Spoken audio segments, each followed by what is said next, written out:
We have been in a dream that allows us to forget who we are. When we approach existence with a shield, we get a sword. And when we approach existence with a sword, we get a shield. In order to exit this dreamlike condition we find ourselves in, we must have the courage to cast aside all shields and swords and say, "There is no war. The war is over. I do not consent." No side ever wins in a battle.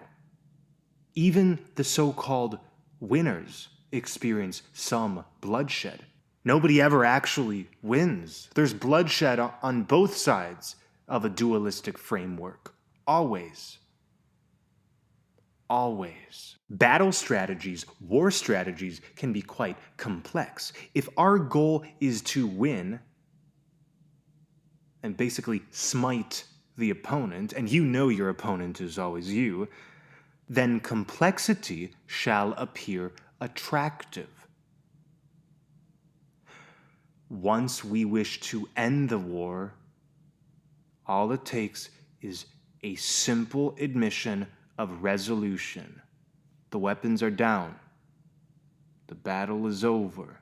Isn't that simpler than mapping out move after move until you rack up the most bloodshed from your opponent? Your opponent has been you. Or maybe we should say your opponent has been your illusion. Your dumb consent. Why don't we end the war within ourselves? We don't need to play dumb anymore. We know what heals us, and we know what is required of us to unravel what we truly wish to set free. It has been said, if you love something, set it free. If you love yourself, what are you waiting for? To let the genie out of the bottle? To truly uncage ourselves, it takes something called energetic coherence. So you have this desire. I desire to be free from all that binds. Okay, what's the next step? To align all that you do, say, think to that intention. Energetic coherence is when every aspect of your being is aligned to advocate for the outcome that you desire. Our asses must follow. You see, once we resolve to end the war, we must end the war for that to be true consent to resolution. If a being claims, I want to end the war, but then demonstrates with every action and thought and word that that is actually not the case, this is called energetic incoherence. And a war shall keep manifesting. Maybe we could tie this in with that mantra we all know, don't tell me who you are, show me who you are. Let us get back to the concept of simplicity. Simplicity is the state we find ourselves in when we're letting our inner child come forth. And you know this to be true, isn't it so? When we're enthralled and fully engaged in the moment, everything feels simple. It is when we allow the simplicity of the moment to shine through without battling against it that our greatest accomplishments are made. And when I say accomplishments, I'm definitely not speaking of material gain, getting status. A true accomplishment according to my heart, is that which gets through an obstacle of one's own creation. You know what? The reason you experience obstacles, the reason any of us experience obstacles, is because on the other side of that obstacle is a piece of ourselves. Which means it is the very divinity we have been seeking that has been orchestrating our sufferings and our challenges. Don't you like a good challenge, don't you? We don't have to take into account any specification in order to understand, and this is what complexity claims.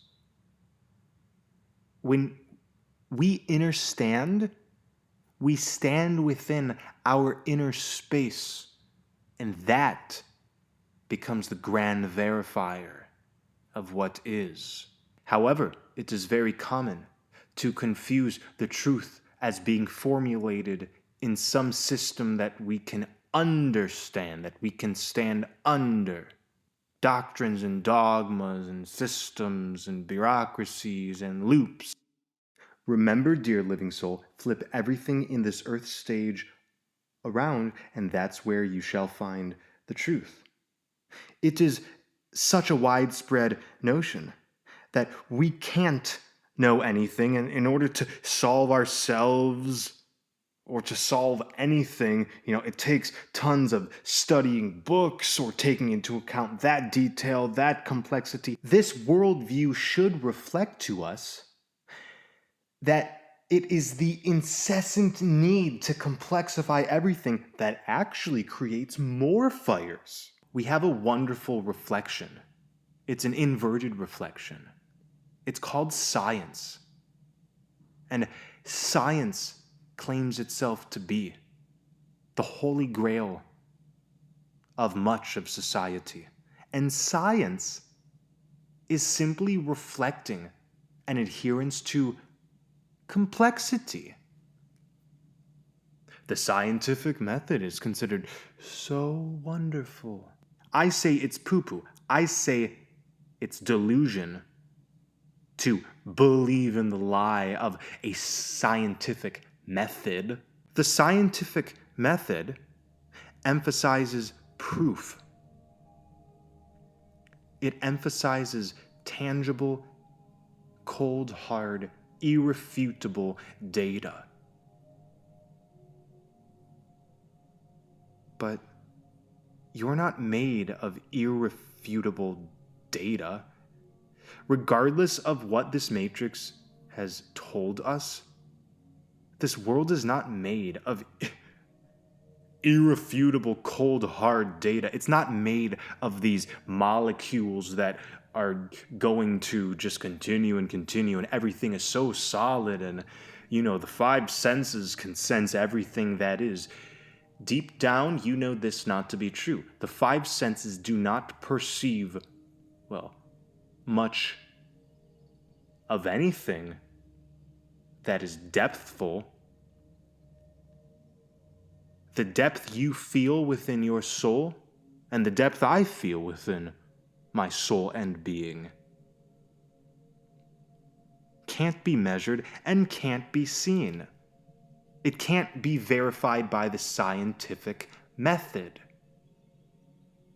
The scientific method would maybe attempt to prove that we feel this way with measurements of, brain chemicals or something. The point I am making has nothing to do with science per se. I'm using science as an example to express how complexity is nonsense.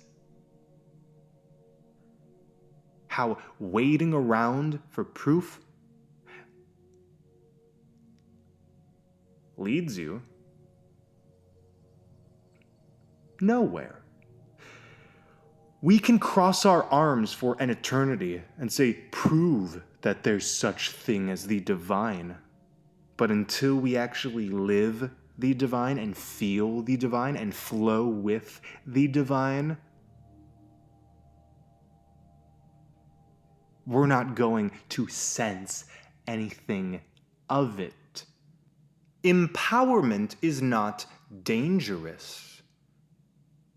And this is what some spiritual traditions have told us. In fact, I would say most dogmas, most religious and spiritual dogmas, tell the participant that empowerment could lead to danger. We have all of these phrases and words like, an overblown ego and, serve God, don't serve yourself, be selfless, don't be selfish. And maybe at one point this seemed reasonable, but in this current space that the living souls reside in here and now, it is very apparent that this division between selfish and selfless, between you and the divine, is the very division that has led to us feeling divided. The divine is not higher than you. It is not. We have all of these sterile images in our heads, and we're unshackling ourselves from them, but we have all of these images in our heads about the angels above and the masters that pour light from other heavenly abodes. The above is just as illusory as the below. Don't you know? As above, so below. You shall never hear this on any other channel or read this in any book, even if it's a hermetic book. As above, so below. What is above is the same imbalance as what is below. So, when we wish to visualize the divine existing at the top of a pyramid or at the top of a ladder above, that visualization, it's a consent towards hierarchy, and paradise has no room for hierarchy. It is not insignificant to view the divine as something so distant and so out of reach. It is actually pure masochism for a living soul to engage in this type of thought form. Everything is about consent. Nothing is insignificant. And let's be clear, it's not only serious. I do not suggest we must aim to slap ourselves silly because we externalize the divine or something. I'm just here to remind you, baby boo, that you are looking for yourself. If you're currently looking, what we've been seeking is the true self, the unburdened self, the self that does not comply with illusion. But on this road, it can be enticing to confuse this with wanting to merge with some bright heavenly light, with wanting to be filled by some other force, because we think we can't fill our own cups. One of the only reasons we think we can't fill our own cups is because we buy into the idea that the divine is external, that we must imbibe ourselves not with our own nectar, not with our own self-sustainment, but with something greater. This is madness! In such a setup that approves hierarchy and approves powerlessness, one is going nowhere. Oh, it's a divine comedy, isn't it? I find it very amusing. To end the war within, we must recognize we have been at war with ourselves. We have been at war with ourselves due to forgetfulness. We have forgotten that we have this intrinsic warmth that flows through every crevice of our being. And to remember this can be painful. In order to get out of forgetfulness into remembrance, it takes confronting. Confronting the bottom line. That anything which holds you back, anything which seems to imprison you, comes from your own, you know it, consent. So take back that consent and watch as the illusions crumble. Watch as that which seemed so rooted in the mundane and the scarce fall apart. When the patterns within us that have held on to illusion are crumbling, we feel it. And we may misinterpret that feeling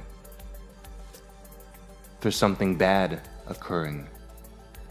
This is what purging is. When we are purging our self-made energetic obstacles, we feel it to the bone. I leave you with this message. Feel it. Feel every bit of what authentically arises. However, know the difference between attaching to that feeling and allowing it to bubble up and pass you by, just like we let the weather do. Keep up the great work. Thank you for listening.